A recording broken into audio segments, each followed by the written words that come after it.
Hello, good afternoon. I am joined here by Dr. Katendi. So Dr. Katendi is a doctor at the University of Zambia. She's a vet. She's a vet. I don't know how to say your profession in full. I always get a tongue twisted. Now, Veterinarian. good to see you, doctor. Thank you. Good to see you too. The last time I saw you, we were in first year together, University of Yes, Zambia. yeah, we just discovered we were in the same intake. And then after that, UNZA was closed for 2 weeks. Was closed for a year actually. 2 weeks later, we went Yeah, home for a year. Those were days. yeah, yeah, but we're here now, despite all those Right, problems. right. So doctor, very quickly. So tell us about yourself. Give us a bit of your background, your family background, your academic background, and your work background, just to put context to this conversation. Okay, well, family background, I'm a daughter of teachers. Both my mother and father were teachers and emphasized education. And that's how I find myself where I'm now. Um, I'm married with two children. My husband is also a vet. Professionally, as you said already, I'm a veterinarian. I work at the University of Zambia, School of Veterinary Medicine. I am a lecturer there as well as a researcher. So I have a master's in tropical animal health and a PhD in diagnostic veterinary medicine. Right. So one quick one, doctor. Yes. You part of your work involves research in zoonotic diseases. Maybe before Yes. you tell us what your work involves, just give us a brief background of what zoonotic diseases are. So basically, the basic definition of the zoonotic disease is one that can be transmitted between humans and animals. Sorry, Doc, I don't know if we're still on. I can't see you.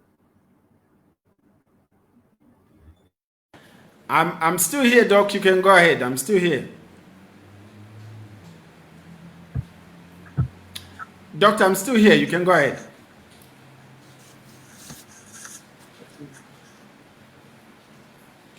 Hello? I'm still here. You can go ahead.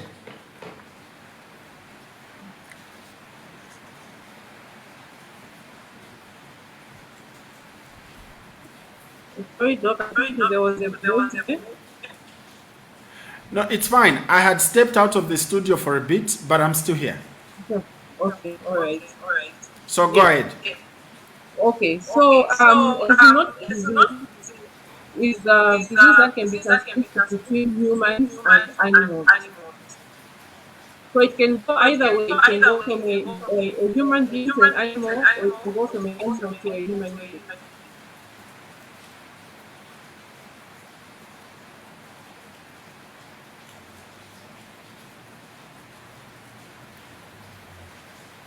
So that's the basic definition of a zoonotic disease. All right, doctor. So now tell us, in your current line of work, which zoonotic diseases are you focusing on? Well, my main focus or my passion is animal health, which encompasses years of humans, animals, and also looking at the environment. So I look at a wide range of diseases. But my main focus is on diseases that are caused by viruses. Particularly, I look at Ebola virus and Marburg virus. But I also look at other viral conditions, and also sometimes I go into parasites and bacteria, as long as they are zoonotic and they affect both humans and animals. Okay. So now tell us how important are these zoonotic diseases to human health?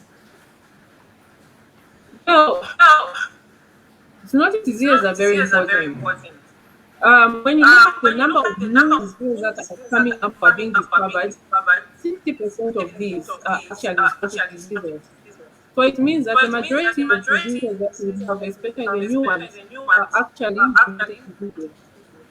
So they're very important for our human and animal health as well.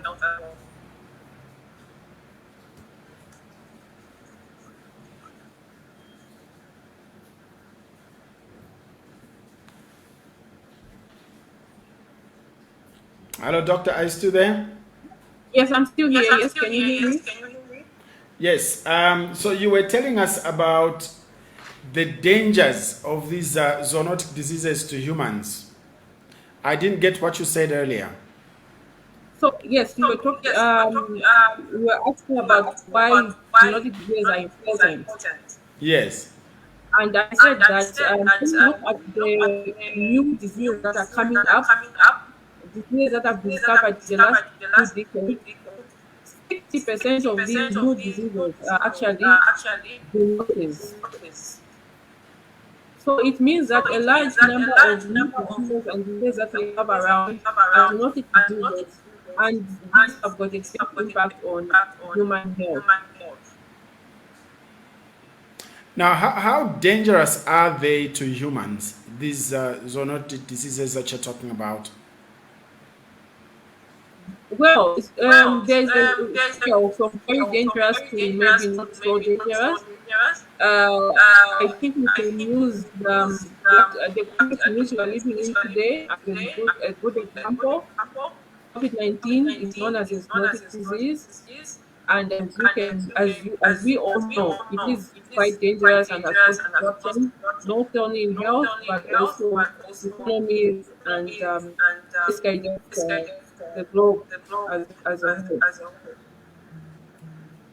Of course, you can get those zoonotic diseases that may not cause serious illness, but again, as long as you are ill, that is something that is negative. Right. So, could you now make it a bit clearer for us the connection between poaching and how that is linked to the spread of the zoonotic diseases? What is the chain like? All right, so we can look at poaching and the link to zoonotic disease in two ways. We can look at poaching and the disease to the poacher, and we can also look at disease to the consumer. So if we start with the poacher as he is using the animal carcass or in the process of going in the bush and looking for these animals can get exposed to disease. And this poacher will then take the disease to his campsite or to his family or to the middleman who he works with. So you can still have a chain of transmission like that and get serious disease outbreak just from directly to the poacher.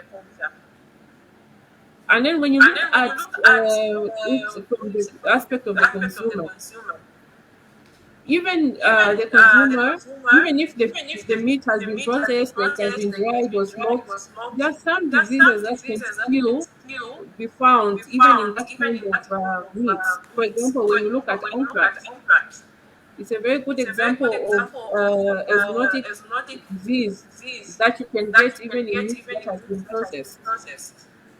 So you have dangers to both the consumer and the poacher. And at the end of the day, if it's an infectious disease, that's danger to the community as a whole. Right. Now, doctor, there are people who tell us that if you boil the bushmeat long enough, it will destroy all the diseases in the meat. What's your comment on that? Um, this is not entirely true. Definitely, there are some pathogens or disease-causing agents that can be killed off by cooking. But there are some that thrive in even in high temperatures. For example, I talked about anthrax, but there are also other diseases that are caused by other bacteria that the bacteria can actually survive. But also, even when you kill off even those bacteria or other pathogens that are killed off by the cooking process, some of them actually have toxins that they produce.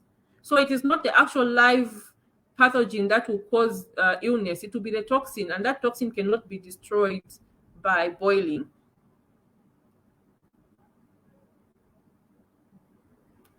Sorry, Doc, you're muted. Now, doctor, of the many zoonotic diseases you've talked about, which one bothers you the most from your perspective? Um, Perspective of game meat in relation to game meat or in relation to In relation to game meat, of the yes. zoonotic So diseases that you're telling us, which one bothers you the most? in yeah, anthrax is a very big problem when it comes to game meat because one thing that anthrax does is that it can put itself in such a form that it cannot be inactivated, it cannot be killed. So that anthrax can thrive for years and years and years. And it can also be found in meat that has been dried, smoked. So that one is one of the biggest problems. And we do have anthrax in Zambia. And I remember that we had an outbreak in 2011, hippos. And these hippos were dying. People were finding these sick hippos or dead hippos. They were then getting the meat. And just in that process, so many people got infected and a number of people died from that. Now, tell us, how dangerous is anthrax to a human being? Well, I'm not a medical doctor, but from what I know about anthrax in humans, okay, anthrax can cause serious illness and it can also just cause mild illness like skin lesions. But the thing is that you would not know. It's better not to expose yourself to the disease in case you are one of the few who will actually die from the condition. So at the end of the day, we just need to ensure that we avoid exposing ourselves to such. Now, others have been arguing that, doctor, we've been eating bushmeat for a very long time. Our Mhm. ancestors were eating bushmeat for a very long time. Why are you doctors scaring us now? What has changed? Well, the context and the dynamics have changed.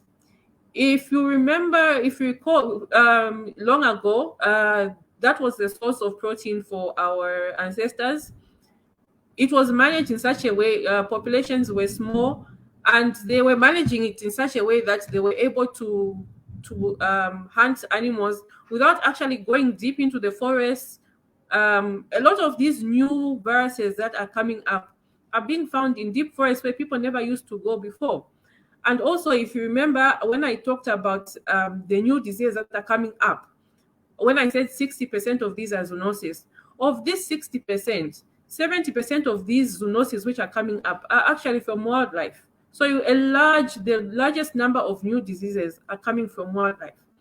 And this is because human beings, because of increasing populations, are going into places that we previously were not going into, either for agriculture, for mining, and all this is bringing us closer to these pathogens or to these viruses, bacteria that we were not being exposed to before. Now, doctor, here's a person who is on the streets or is out there in the market looking for meat and they come across bushmeat and then they have a suspicion that this bushmeat could not have been, it's uncertified. It did not come through legal means. Yes, What yes. should be their posture? What would be your advice to a consumer like that one? I think the first thing is that as a consumer, do not buy bushmeat from the streets. Do not buy bushmeat from non-legal sources or from illegal sources. So if you find bushmeat on the street, this bushmeat has got no certification, do not buy. That's my advice. Now, doctor, what is the difference? So you have bushmeat, which is legal or which people obtain from farms. We learned the other week that you have people who have farms where they grow wild animals. Yes. And what's the difference between game meat from these farms and game meat which has been, from poachers, or bush meat which has been, from poachers? What's the difference between the two?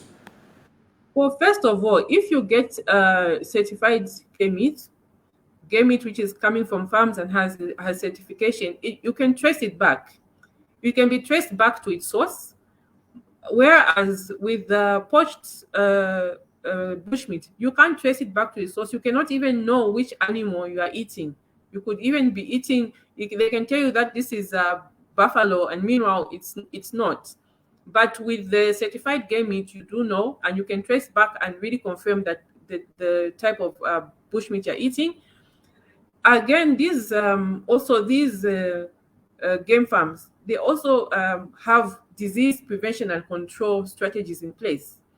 So which means that you are getting disease-free, healthy meat, which you are not sure of if you are going to buy illegal game meat. And then one of the most important factors, particularly to public health, is the processing. The processing of the meat, packaging, and the storage is done in optimal conditions, so that for the safety of the consumer.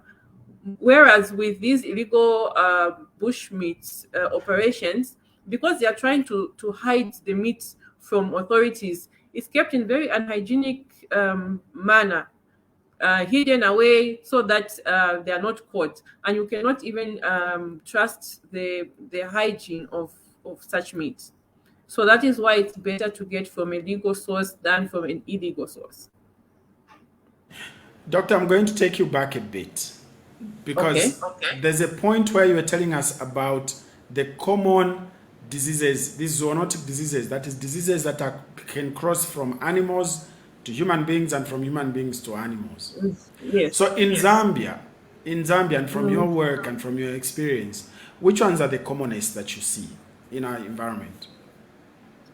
Okay, so again, I will ask from which context. If you're talking about from the context of bushmeat and from the context of bushmeat, yeah. So from the context of bushmeat, I actually mentioned that anthrax is the biggest problem, but we have other diseases like clostridial diseases, where these ones also produce toxins.